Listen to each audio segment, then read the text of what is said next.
Boyko, and I'm going to be presenting my critical assignment titled Weight Loss, Aerobic and Anaerobic Training.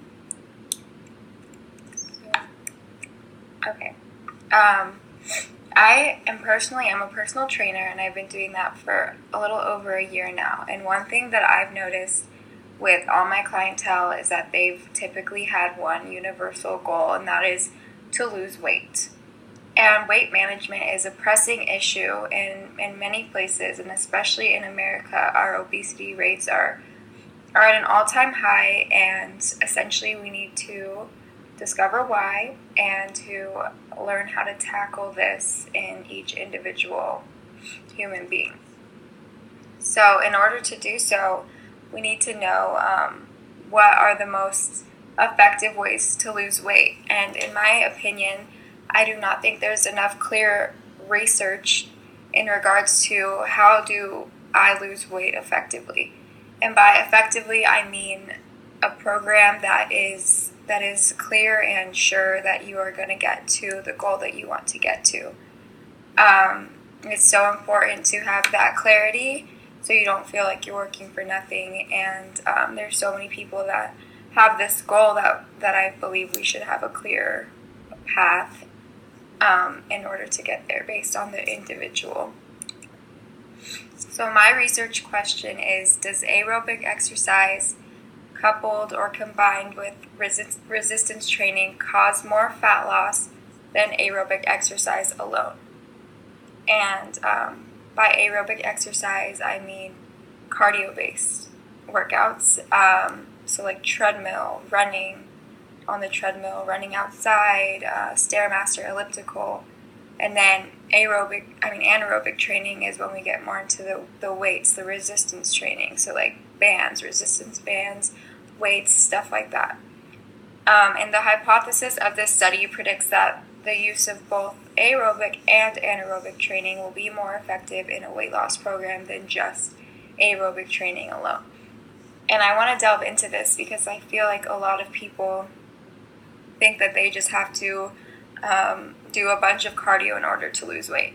And that's not necessarily the case. And I want to prove and I want to know that anaerobic training combined with aerobic training is more beneficial than just overloading on the aerobic training, which can make for a more fun program if you really think about it. So for my study, I hold 20 participants, 10 male, 10 female, and they're all seeking weight loss. Their ages are 20 to 65, and before they were selected, 2 weight loss programs were made up. They were conducted already, and then half of the participants, being 5 male and 5 female, were given just a program with aerobic training alone, so just the cardio-based exercise.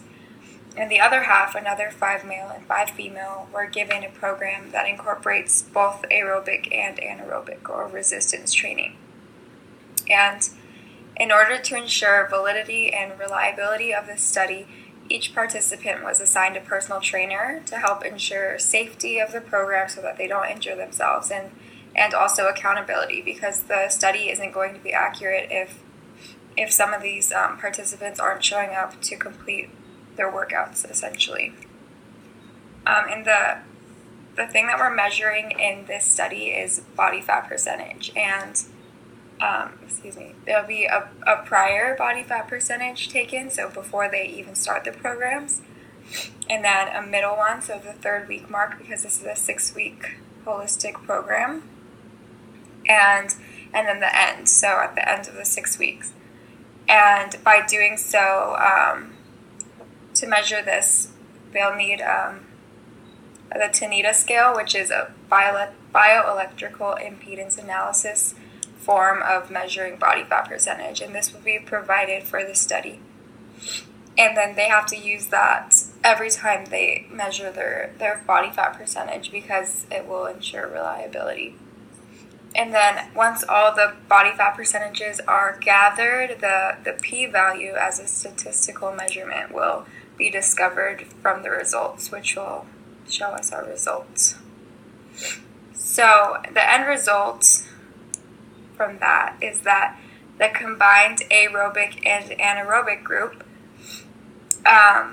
indicated strong evidence against the null hypothesis, and therefore the hypothesis stating that the combined group is likely to achieve better results is correct. So that p-value was less than 0.0001, which indicated evidence against the null hypothesis, which was the opposite of the hypothesis. So that means that the hypothesis is correct, so that the combined group did achieve better weight loss results than the group with just aerobic exercise.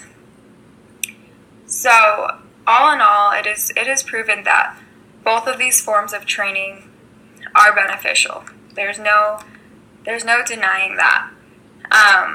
I've looked at many studies throughout this, and neither of them ever rejected one or the other.